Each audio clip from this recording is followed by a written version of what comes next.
हरे कृष्णा, राधे राधे। कैसे हैं आप सभी लोग? आप सभी लोगों का स्वागत है हमारे चैनल शिखा भक्ति धारा में।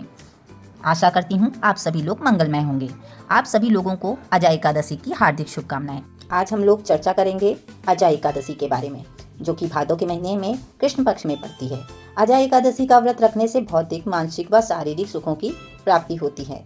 एकादशी के दिन उपवास रख के हम भगवान श्री कृष्ण के प्रति भक्ति व प्रेम में वृद्धि कर सकते हैं और इस व्रत को करके व्यक्ति अपने शरीर व मन को नियंत्रित करके निरंतर भगवान श्री कृष्ण के ध्यान में लीन रह सकता है। इसका पालन करके इस जन्म के तो पाप नष्ट होते ही हैं, अपितु साथ में पुनः जन्म से मुक्ति पाकर मनुष्य भगवान श्री कृष्ण की शरण प्राप्त कर सकता है। अजा एकादशी को आनंदा एकादशी के नाम से भी जाना जाता है। यह एकादशी भगवान श्री हरि की कृपा पाने के लिए बहुत शुभ दिन है। पुराणों में कहा गया है कि ग्रहों की अशुभता से मुक्ति पाने के लिए एकादशी का व्रत महाफलदायी है। इस दिन स्नान, दान और तप से हर समस्या का निवारण होता है। एकादशी का व्रत सीधा प्रभाव मन और शरीर दोनों पर पड़ता है। अजा एकादशी अश्वमेघ यज्ञ का पुण्य फल देने वाली महाफलकारी एकादशी है। इस एकादशी के व्रत के प्रताप से भक्तों के सभी पापों का अंत होता है। इसलिए सभी को इस अजा एकादशी का व्रत अवश्य करना चाहिए। इस साल अजा एकादशी का व्रत 29 अगस्त और 30 अगस्त 2 दिन रखा जा रहा है। अब की बार इस अजा एकादशी के व्रत को लेकर भक्तों में बड़ा कंफ्यूजन हो रहा है। तो हम जानते हैं कि हमें कब व्रत रखना है और कब ये रखना उत्तम होगा, 29 को या 30 को। सबसे पहले तो एकादशी का समय जान लें। भाद्रपद की कृष्ण पक्ष की एकादशी अजा एकादशी इस साल 2024 में प्रारंभ हो रही है। 29 अगस्त दिन बृहस्पतिवार को सुबह 1:19 पर इसे आप 29 अगस्त की सुबह कह सकते हैं या फिर 28 अगस्त की देर रात का समय। एकादशी का समापन 30 अगस्त दिन शुक्रवार को सुबह 1:37 पर और इसे आप 29 अगस्त की रात भी कह सकते हैं। इस प्रकार उदया तिथि के अनुसार इस साल भाद्रपद मास में अजा एकादशी का व्रत बहुत जगह 29 अगस्त दिन बृहस्पतिवार को रखा जाएगा। पर आपकी जानकारी के लिए बता दूं कि वैष्णोजन 30 अगस्त को महाद्वादशी को एकादशी का व्रत रखेंगे। अब प्रश्न यह है कि अजा एकादशी जब 29 अगस्त को पूरे दिन की सूर्योदय से है, जो कि अगले दिन की सूर्योदय से पहले ही समाप्त हो जाएगी, तो 30 अगस्त का व्रत रखने को क्यों बता रहे हैं, जबकि 30 अगस्त को थोड़े समय के लिए भी एकादशी नहीं है। वह तो 29 अगस्त की रात देर रात 1:37 पर समाप्त हो जाएगी। 30 अगस्त को तो पूरे दिन द्वादशी रहेगी। तो देखिए, इसका कारण यह है कि 30 अगस्त को पक्षवर्धनी महाद्वादशी का शुभ संयोग है।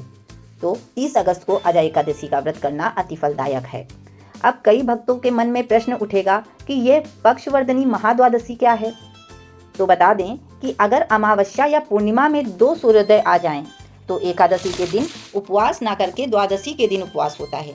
उसे पक्षवर्धनी द्वादशी कहते हैं। अमावस्या तिथि हमारी इस बार प्रारंभ हो रही है 2 सितंबर को ब्रह्म मुहूर्त में 5:21 पर और समापन हो रहा है 3 सितंबर को प्रातः 7:24 पर। इस तरह अब की बार अमावस्या तिथि पर 2 सूर्योदय होंगी। जब इस प्रकार की स्थिति होती है तो द्वादशी तिथि महाद्वादशी बन जाती है। इस बार इसी वजह से पक्षवर्धनी महाद्वादशी का संयोग बन रहा है। इसलिए इस बार 30 अगस्त दिन शुक्रवार को व्रत करना सबसे उत्तम है। शास्त्रों में बताया गया है कि किसी भी एक महाद्वादशी का व्रत करने से हमें 1000 एकादशी का फल मिलता है। इसलिए भी 30 अगस्त को व्रत करना उत्तम है। जो लोग 29 अगस्त को व्रत रखते हैं वे गलत नहीं कर रहे हैं, बस उन्हें एक एकादशी करने का फल मिलेगा। किंतु जो 30 अगस्त महाद्वादशी वाले दिन एकादशी का व्रत का पालन करेंगे उन्हें 1000 एकादशियों तुल्य फल की प्राप्ति होगी। तो ये पूरी तरह आप पर निर्भर है कि आप क्या करेंगे और क्या नहीं। महाद्वादशी के व्रत से श्री हरि विष्णु भी अत्यंत प्रसन्न होते हैं। इसलिए प्रभु की प्रसन्नता हेतु महाद्वादशी का व्रत करना चाहिए। 29 अगस्त को पूरे दिन की एकादशी है और जो लोग दोनों दिन का व्रत कर सकते हैं वे 29 अगस्त व 30 अगस्त का व्रत करके 31 अगस्त त्रयोदशी पर पारण कर सकते हैं। और जो लोग एक दिन का व्रत कर सकते हैं वे 30 अगस्त को व्रत करें और 31 अगस्त को पारण का कर लें। ये आपकी इच्छा पर है कि आप किस दिन व्रत करें। अगर आप चाहें तो 29 अगस्त को पूरे दिन की एकादशी है तो अन्न ना खाकर फलाहार कर लें और 30 अगस्त को व्रत के नियम का पालन कर लें। इस तरह से 2 दिन का व्रत माना जाएगा। आपको बता दें कि राधा रमण जी मंदिर वृंदावन में, एस्कॉन में, गौरिया मठ में, आदि सभी धार्मिक स्थानों में एकादशी व्रत का पालन 30 अगस्त 2024 दिन शुक्रवार को होगा। वहीं कैलेंडर में खाटू श्याम मंदिर में, सीकर में, उज्जैन में, कालिका मंदिर दिल्ली में और बांके बिहारी जी मंदिर वृंदावन में 29 अगस्त दिन बृहस्पतिवार को अजय एकादशी मनाई जाएगी। अब ये आप पर निर्भर है कि आप किस प्रकार व्रत रखेंगे। इसके अलावा आपको बता दें कि इस दिन शुभ योग भी बन रहे हैं। इस बार अजय एकादशी के दिन 29 अगस्त को 2 शुभ योग बन रहे हैं।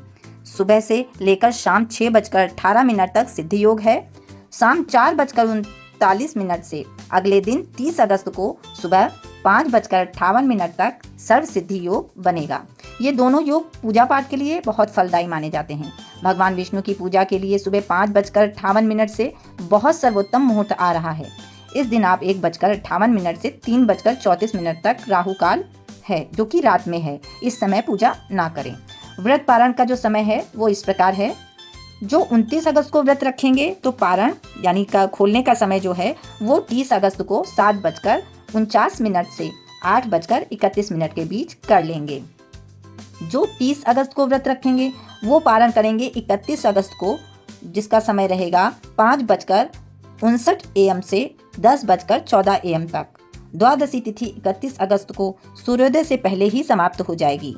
इसके अलावा जो लोग दोनों दिन का व्रत रखेंगे वे लोग 31 अगस्त को पारण सुबह 5:59 AM से 10:14 AM के बीच करेंगे। जो लोग एकादशी का व्रत नहीं रखते हैं, केवल एकादशी तिथि पर चावल त्यागने का संकल्प लेते हैं, इसलिए एकादशी तिथि देखते हैं, तो वो लोग 29 अगस्त को चावल ना खाएं। इस प्रकार से आप सभी लोग अपनी इच्छा अनुसार चाहे तो एक दिन का व्रत या फिर दोनों दिन का व्रत रहकर श्री हरि विष्णु की कृपा प्राप्त कर सकते हैं। तो वीडियो में दी गई जानकारी अगर आपको अच्छी लगी हो तो प्लीज़ लाइक, शेयर व सब्सक्राइब। राधे राधे।